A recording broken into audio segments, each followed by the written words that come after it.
Horner syndrome ये university में बहुत बार पूछ जाने वाला क्वेश्चन है, बहुत इंपॉर्टेंट है। हॉर्नर सिंड्रोम आपको पता होना चाहिए क्या है हॉर्नर सिंड्रोम।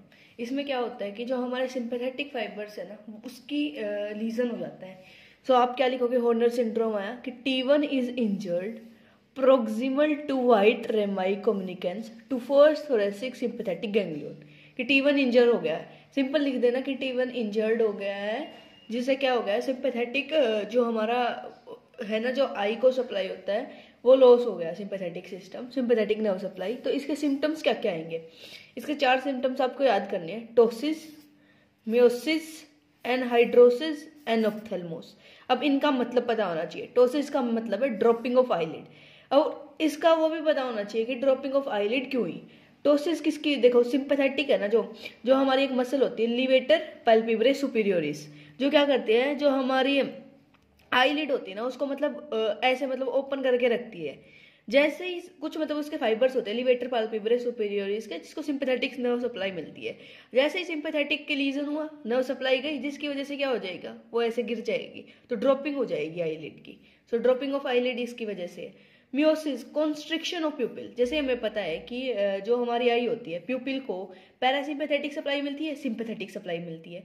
पैरासिम्पैथेटिक क्या कराती है, उसको कॉन्स्ट्रिक्ट कराती है, और सिंपैथेटिक क्या कराती है, उसको डायलेट कराती है। तो सिंपैथेटिक गई तो पैरासिम्पैथेटिक ने डोमिनेट कर लिया, और मतलब जैसे दोनों में बैलेंस होता है सिंपैथेटिक और पैरासिम्पैथेटिक में, सिंपैथेटिक तो चली गई, पैरासिम्पैथेटिक बच गई, जिसकी वजह से क्या हो जाएगा, कॉन्स्ट्रिक्शन ऑफ प्यूपिल हो जाएगा। सो आपको क्या क्या सिम्टम्स आते हैं, उसके क्या रीजन है, ये पता होना चाहिए। दूसरी चीज है एनहाइड्रोसिस, एब्सेंस ऑफ स्वेट। ये क्यों हुआ है, जैसे लैक्राइमल ग्लैंड है, उसको कौन सप्लाई करता है, सिंपैथेटिक सप्लाई करता है, और जो भी हमारी स्वेट ग्लैंड्स होती है उनको सिंपैथेटिक की सप्लाई होती है, तो वो गई, जिसकी वजह से एनहाइड्रोसिस हो जाएगी, एब्सेंस हो जाएगी। फिर चौथी चीज है एनएप्थोल्मोस। एक एक्सोप्थोल्मस आपने सुना होगा, एक एनएप्थोल्मोस आपने सुना होगा। एक्सो मतलब बाहर निकलना आई का, और एन मतलब अंदर की तरफ डिस्प्लेसमेंट, मतलब पोस्टीरियर डिस्प्लेसमेंट होना आई बोल का। और चौथी क्या चीज होती है, लॉस ऑफ सीलियोस्पाइनल रिफ्लेक्स। सीलियोस्पाइनल रिफ्लेक्स क्या है कि नेक पे अगर आप वो करते हो ना, पिंच करते हो, तो आपकी अगर हम वो दिखेंगे ना, प्यूपिल दिखेंगे, उसका डायलेशन होता है। लेकिन इन पेशेंट में अगर आप ऐसे करोगे तो कोई प्यूपिल का डायलेशन नहीं दिखेगा, क्योंकि ये वाला रिफ्लेक्स भी सिंपैथेटिक के द्वारा करवाया जाता है, तो ये भी लॉस हो जाएगा। तो एक ये डायग्राम है।